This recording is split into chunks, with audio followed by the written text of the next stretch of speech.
मैं ये कह रहा हूँ कि आप मुझे थोड़ा सा उनके प्लेसमेंट्स के बारे में बताओ। आपने वैसे दुखती नस पे हाथ रख दिया, बिल्कुल ऐसा ही। बट देन हुआ ये कि जो मेरा करियर गैप है 4 इयर्स का, उसकी वजह से मुझे 12 कंपनी से रिजेक्शन हुआ।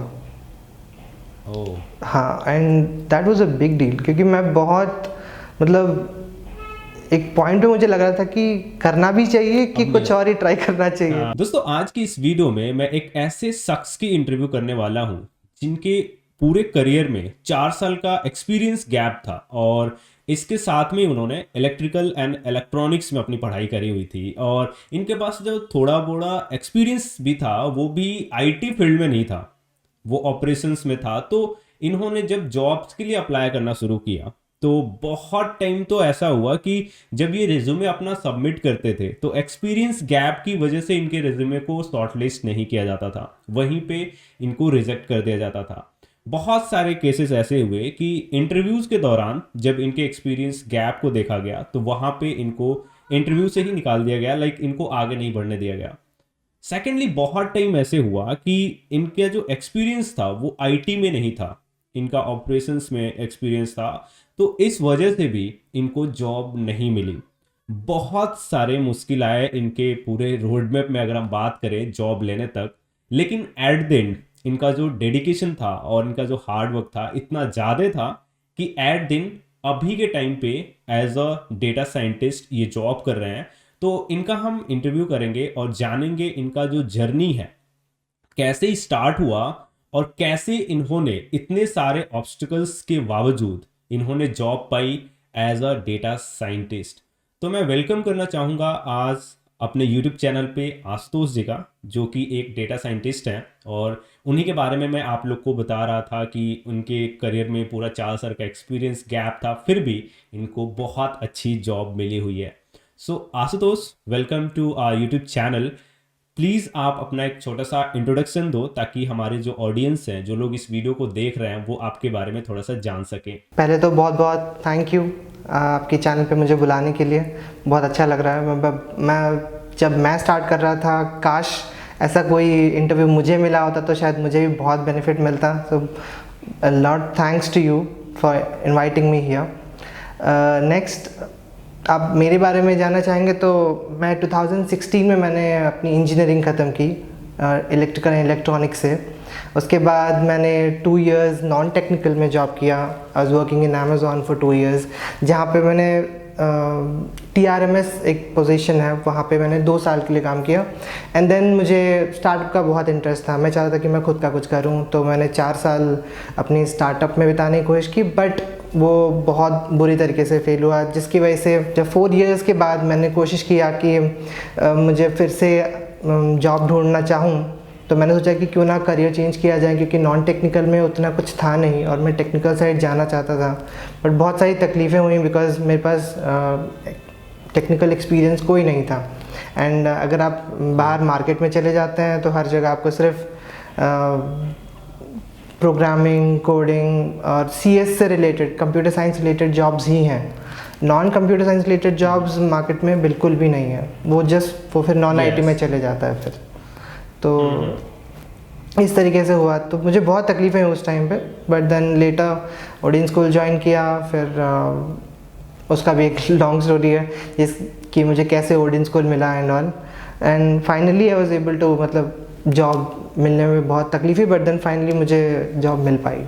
तो आपने एक बात बताओ मुझे कि ऑडियंस स्कूल को क्यों चूज किया, क्योंकि अदर प्लेटफॉर्म्स भी हैं, लाइक आपने रिसर्च भी किया होगा ऑब्वियसली, लाइक अगर आप इतना बड़ा टाइम का इन्वेस्टमेंट करने जा रहे हो तो ऑब्वियसली क्योंकि आपको एट दिन जॉब चाहिए डेटा साइंस में। जी जी। तो आप मुझे प्लीज बताओ कि क्या क्या वो फैक्टर्स थे जिनकी वजह से पर्टिकुलरली आपने ऑर्डिन स्कूल को चूज किया। और इवेंचुअली मैं तो बहुत ज़्यादा खुश हूँ कि ऑर्डिन स्कूल में जो कुछ आपने पढ़ा वो वर्थ इट था और आपको जॉब मिली हुई है। तो प्लीज़ हमें ऐसी चीज़ें बताओ जो कि आपको ऐसा लगा कि यार हाँ, मुझे ऑर्डिन स्कूल ही ज्वाइन करना चाहिए। जब मैंने शुरू किया था तब मार्केट में अगर आप एक बार ढूंढने बैठ जाएंगे तो वैसे तो पढ़ाने के लिए बहुत सारे इंस्टीट्यूशंस हैं, बहुत सारे। लग आप गूगल करेंगे तो आपको 4 पेज से खाली इंस्टीट्यूशंस के नाम ही दिखेंगे। पर बहुत सारा फिर मैंने क्या किया, मैं कोरा वगैरह में गया तो वहाँ पे मैंने देखा कि जितने भी इंग्लिश में हम बोलते हैं बिग गन्स, तो जितने भी बिग गन्स के नाम थे वो लोग पैसे तो ले लेते हैं पर वो लोग कंटेंट प्रोवाइड नहीं कर पाते हैं। एंड क्योंकि उनके पास बच्चे बहुत ज़्यादा हैं, लाइक बहुत ज़्यादा, तो वो लोग पर पर्सन वो वैल्यू नहीं दे पाते हैं। पर ओडेन स्कूल में जब मैं एक्चुअली मेरी एक फ्रेंड है एंड उन्होंने मुझे बताया कि there is this new institution, तो मैंने कहा अच्छा। और फिर मैंने यहाँ ज्वाइन करने से पहले इन लोगों ने मुझे बात भी की थी, तो तब I was into DS6, batch 6 था मेरा। और इनकी एक बहुत अच्छी लेक्चरर हैं जिनका नाम है आबिदुन्निसा बेगम। तो उनकी तरफ से मुझे, उनकी एक फ्रेंड है आबिदुन्निसा बेगम की एक फ्रेंड है जिन्होंने मुझे रेफ़र किया था। एंड ज्वाइन करने से पहले मुझे थोड़ी सी बात हुई थी आबिदुन्निसा से फॉर लाइक 10 मिनट्स बोल लीजिए। एंड मुझे उन्होंने कन्विंस कर लिया कि भाई ओडेन स्कूल बहुत ज़्यादा अच्छा है, क्योंकि और उन्होंने ये तो चलिए एक पर्सनल मुझे गाइडेंस मिल गई थी, very thankful to people around me. But generally लोगों को शायद ये नहीं मिल पाता होगा। पर फ़ायदा ये बता रहा हूँ मैं आपको कि जब आप ओडेन स्कूल ज्वाइन करते हैं तो अगर आप किसी एक पर्टिकुलर फील्ड में कमज़ोर हैं, मान लीजिए पाइथन ले लीजिए जिसमें आप थोड़ा कमज़ोर हैं, तो आपको ऐसा नहीं लगेगा कि इन लोगों ने आपको अलग ही कर दिया है, कि मतलब 50 बच्चों को जो पढ़ाया जा रहा है आपको भी वही पढ़ाया जा रहा है एंड आफ्टर 4 मंथ्स भी आपको बिल्कुल ही छोड़ देंगे। नहीं, ऐसा नहीं होगा। अगर आपको नहीं आ रहा है and they will find out, वो लोग जब एग्ज़ाम्स लेंगे आपसे, तो उस एग्ज़ाम्स में आपके जो रिज़ल्ट के ऊपर बेसिस पे वो लोग आपको एडिशनल गाइडेंस देंगे कि आपको क्या करना चाहिए या आप किस फील्ड में कमज़ोर हैं, जिसकी वजह से आप उस प्रॉपर जो आपका वीक पॉइंट है वो आप ग्रो कर सकें, बेटर कर सकें उस चीज़ को। आप हमें थोड़ा सा, अगर इतना कुछ बता रहे हो अगर आप ओडेन स्कूल के बारे में, तो उनके कोर्स करिकुलम के बारे में बता दो कि लाइक वो क्या क्या चीज़ें आपको पढ़ाते हैं, उनके असाइनमेंट्स कैसे होते हैं, और क्या वो प्रोजेक्ट्स बिल्ड करने पे फोकस करते हैं या नहीं। ये बहुत इंटरेस्टिंग सी बात है। जब मैंने शुरू किया था तब हमारा जनरली इनका जो प्रोसेस है वो स्टार्ट होता है पाइथन से, देन आपको SQL सिखाया जाता है, स्टैटिस्टिक्स पढ़ाया जाता है, देन मशीन लर्निंग स्टार्ट किया जाता है। मशीन लर्निंग के बाद आपका कैपस्टोन प्रोजेक्ट होता है। कैपस्टोन प्रोजेक्ट भी बहुत क्या कह सकते हैं हम आप उस चीज़ को, बहुत स्पेसिफिकली डिज़ाइन किया जाता है। जैसे कि मान लीजिए अगर आप डीप लर्निंग में इंटरेस्टेड हैं तो there is a deep learning project, so you can choose between, आप चाहते हैं कि आप NLP और डीप लर्निंग में डिफरेंशिएट करके प्रोजेक्ट करना चाहें तो आप उनमें चूज़ करके उस तरीके का एक प्रोजेक्ट कर सकते हैं। और इंस्ट्रक्टर से हेल्प कैसे मिलती है इन प्रोजेक्ट्स में, लाइक क्या आपको ऐसे ही छोड़ दिया जाता है प्रोजेक्ट बिल्ड करने के लिए, या फिर अगर आप कहीं पे फंसते हो, कोई चीज़ें नहीं समझ आती हैं, तो उनमें कैसे आपको हेल्प मिलती है। इसमें आपको एक रियल टाइम एग्जांपल देता हूँ मैं। अच्छा, ठीक। तो मैंने जब अपना फर्स्ट कैप्स्टोन प्रोजेक्ट किया था तो मुझे पता है कि करना क्या क्या है, बट आपको तो पता है कि जब हम मशीन लर्निंग में एक प्रोजेक्ट बिल्ड करते हैं तो उसमें पर्टिकुलर स्टेप्स फॉलो करते हैं हम। प्री प्रोसेसिंग है, डेटा क्लीनिंग है, डेटा माइग्रेशन से लेके ऐसे बहुत सारे स्टेप्स हैं। तो मुझे ये समझ में नहीं आ रहा था कि स्टेप्स तो मुझे पता है पर किसके बाद कौन सा स्टेप है ये नहीं पता था मुझे।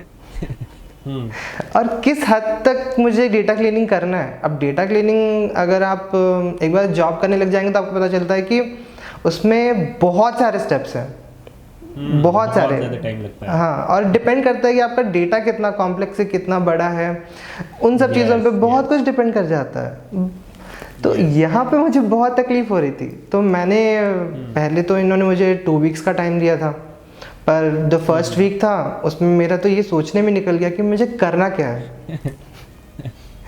तो सेकेंड वीक में मैंने क्या किया, मैंने कहा नहीं ऐसा नहीं चलेगा। मैंने इनको कॉल लगाया एंड इनके जब मेरे अभी तो मुझे पता नहीं है कि कम्युनिकेट कैसे किया जाता है, शायद अभी still I think they do calling and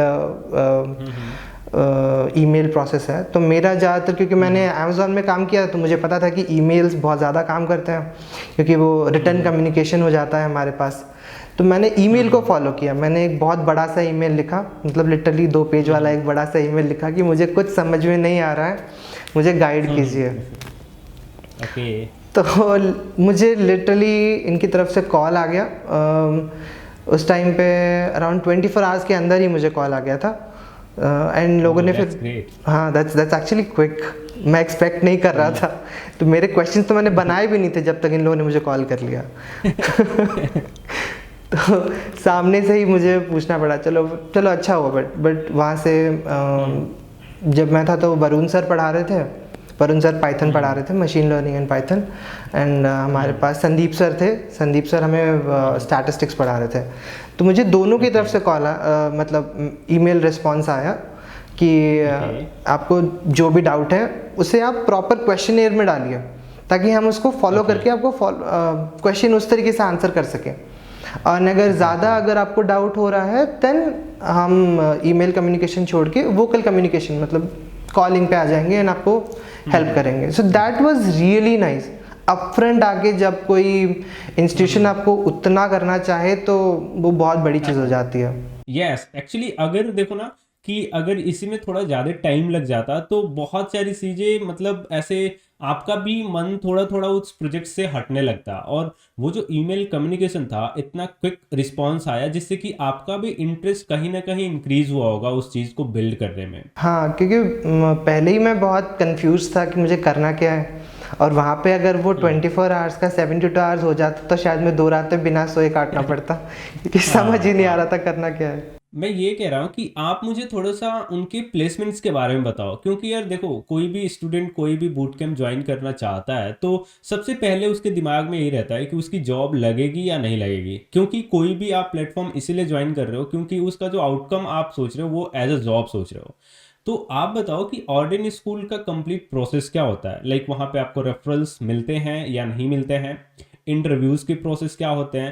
देखो बहुत सारी कंपनीज में मैंने ये देखा है, बहुत सारे बूट कैंप्स में बेसिकली जहाँ पे मतलब आपको 3 इंटरव्यूज़ मिल गए तो आगे के नेक्स्ट इंटरव्यूज़ नहीं मिलते हैं। अगर आपने 3 फेल कर गए तो आपको शायद आगे नेक्स्ट इंटरव्यूज़ मिले ही ना। तो क्या ऑर्डिनरी स्कूल में आपको अनलिमिटेड इंटरव्यूज मिलते हैं कि नहीं? जैसे मान लो अगर आप बहुत बिगिनर हो, जैसे आप डेटा साइंस में बहुत ज़्यादा बिगिनर थे, जी हो सकता है आप 2 3 4 5 इंटरव्यूज में फेल कर जाओ। तो क्या ऑर्डिनरी स्कूल में ऐसा प्रोविज़न है कि जब तक आपको जॉब नहीं मिलेगी वो आपकी हेल्प करेंगे डेटा साइंस में जॉब पाने में? अब देखिए, फेलियर्स की तो आप बात ही मत कीजिए। वो तो वैसे आपने वैसे दुखती नस पे हाथ रख दिया, बिल्कुल ऐसा ही। तो जब मेरा इंटरव्यू की बात आई तो मेरा कैप्स्टोन प्रोजेक्ट एक हुआ था, सेकंड कैप्स्टोन प्रोजेक्ट बाकी था जब मैंने पहला इंटरव्यू दिया। एंड मैं तो ऑर्डिन स्कूल ज्वाइन करने से पहले ही लग रहा था कि मुझे सब आता है, तो मेरा कॉन्फिडेंस तो बहुत बूस्टअप था पहला। तो मुझे तो लग रहा था कि हो जाएगा। बट देन हुआ ये कि जो मेरा करियर गैप है 4 इयर्स का, उसकी वजह से मुझे 12 कंपनीज से रिजेक्शन हुआ। हाँ, and that was a big deal, क्योंकि मैं बहुत मतलब एक पॉइंट पे मुझे लग रहा था कि करना भी चाहिए कि कुछ और ही ट्राई करना चाहिए। सही, मतलब 12 ऐसे 12 अगर आपको रिजेक्शन मिले तो यार कोई भी हार मान सकता है, लेकिन यार मतलब मैं तो ऐसे सैल्यूट करूंगा आपको यार, 12 रिजेक्शन के बाद भी। मतलब मैं जानना चाहूंगा कि आपको मोटिवेट कौन करता था इस केस में? यहाँ से मैं तो कहूँगा सबसे ज़्यादा मोटिवेशन मुझे वरुण सर और आबिद निसा मैम से ही आया, बहुत ज़्यादा। एंड यहाँ पे 2-3 चीज़ें बहुत इंपॉर्टेंट है। जब आप ऐसे रिजेक्शंस होते हैं तो आपको एक्चुअली बात करनी चाहिए कि रिजेक्शन हो क्यों रहा है। मतलब मैंने तो शायद बहुत लेट ही इस चीज़ को समझा, पर जो लोग नया कर रहे हैं उनको, वो लोग समझ सकते हैं कि कुछ तो है आपके रेज्यूम में जो देख के लोग आपको रिजेक्ट कर रहे हैं। तो मेरा रिजेक्शन तो बहुत गंदा था, इतना गंदा था कि मैं अप्लाई कर रहा हूँ और मुझे उनकी तरफ से रिप्लाई भी नहीं आ रहा। मतलब मैं इंटरव्यू बैठ भी नहीं पा रहा हूँ, इस तरीके से हो गया था मेरा।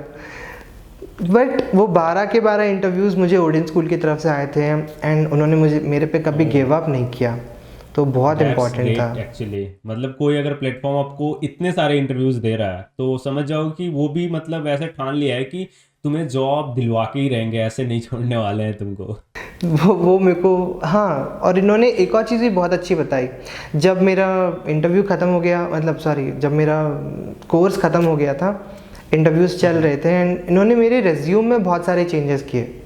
तो पहले एक बहुत ही बेसिक रेज्यूम था, उन्होंने इसको मॉडिफाई किया इन अ वे कि वो ज़्यादा अच्छा दिखे, ज़्यादा अट्रैक्टिव लगे।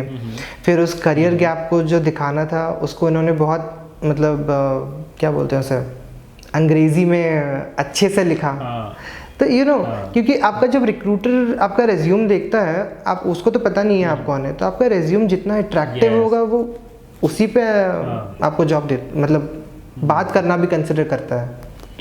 यस मतलब आपका जो रिज्यूमे एक पॉजिटिव इन्फॉर्मेशन दे, उससे कुछ नेगेटिव जैसे हाँ फीलिंग ना आए।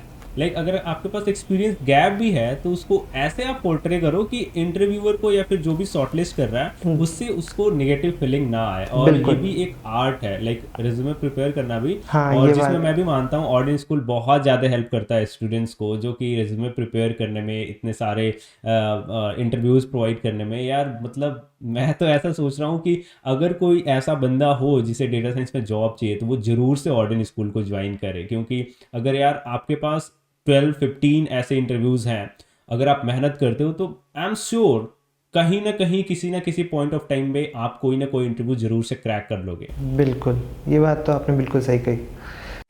यार ऑर्डिन स्कूल के बारे में बहुत सारी चीज़ें पता चली और आपके बारे में भी हमें बहुत सारी चीज़ें पता चली। आप अपनी तरफ से हमारे ऑडियंस को कुछ ऐसे वर्ड्स या फिर कुछ ऐसा सजेशन या फिर आप कह सकते हो उनको कुछ ऐसा बताओ जिनसे कि यार हमारे वीडियोस को जो लोग भी देख रहे हैं, जॉब ढूंढ रहे हैं डेटा साइंस में, सॉफ्टवेयर इंजीनियरिंग में, बैक एंड में, फ्रंट एंड में, तो उनको कुछ मोटिवेट करने के लिए कुछ आप ऐसा बताओ जिससे कि देखो आपकी तो जर्नी हमने देखी, उससे बहुत ज़्यादा मोटिवेशन मिला। लेकिन आपसे भी हम कुछ सुनना चाहते हैं कि आप हमें कैसे मोटिवेट करना चाहोगे। अम, मुझे अभी डेटा साइंटिस्ट बन के 6 मंथ्स हो रहा है, एंड इस 6 मंथ्स में मुझे एक चीज़ समझ में आई है कि जितना भी आप पढ़ लें खुद से, आपको एक मेंटर की ज़रूरत है। ओके। क्योंकि आपको डायरेक्शन चाहिए लाइफ में, तो वो डायरेक्शन यस आप हाँ डेफिनेटली लेना चाहिए आपको। एंड विद दैट डायरेक्शन एक सबसे इम्पॉर्टेंट चीज़ होती है जो लोग नहीं करते हैं, जो बार बार फेल होते हैं, उसका सिर्फ एक ही रीज़न हुआ है, प्रैक्टिस। और पाइथन ओके आपको मांगता है कि आप प्रैक्टिस कीजिए रेगुलर बेसिस पे, जितना हो सके आप प्रैक्टिस कीजिए। जैसे जैसे आप प्रैक्टिस करते जाएंगे, ऑब्वियसली अब आप मान लीजिए आपका तो आईटी का आपको पता ही है कैसा होता है। अगर आपके पास करियर गैप है, there is nobody who can help you, मतलब जब तक आपको रेफरेंस नहीं मिलता, कोई रेफरेंस मिलना चाहिए। यस तो आपको रेफरेंसेस कहाँ से मिलते हैं? मैंने खुद से जब 6 महीना अप्लाई किया तो मुझे किसी ने कुछ नहीं कहा।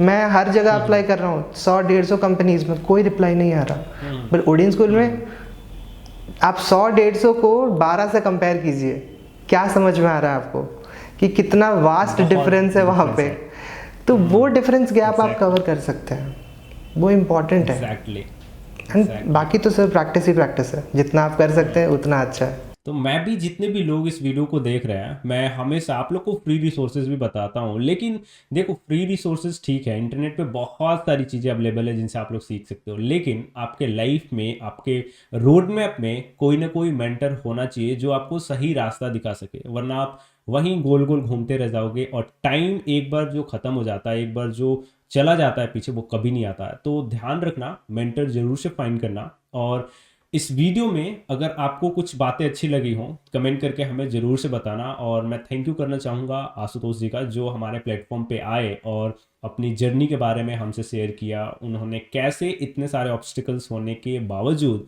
उन्होंने डेटा साइंटिस्ट की job pi. So thank you so much Ashutosh, हमारे चैनल पे आने के लिए और हमारे व्यूवर्स को मोटिवेट करने के लिए। थैंक यू, आपका भी बहुत बहुत शुक्रिया मुझे बुलाने के लिए, बहुत अच्छा लगा आपसे बात करके। Thank you so much guys. अगर आप लोग को ये वीडियो पसंद आई हो, अपने दोस्तों के साथ शेयर करना। और कुछ भी आप सजेस्ट करना चाहते हो, कुछ भी आप अपनी तरफ से इसमें ऐड करना चाहते हो, आप लोग कमेंट सेक्शन में कमेंट करके हमसे पूछ सकते हो। और अगर आप लोग आशुतोष को कांटेक्ट करना चाहते हो, उनसे बात करना चाहते हो, कोई सजेशन या फिर कुछ ऐसा गाइडेंस लेना चाहते हो, उनका जो लिंक्डइन प्रोफाइल है उसका लिंक मैंने डिस्क्रिप्शन में दिया हुआ है, उनसे भी बातें कर सकते हो।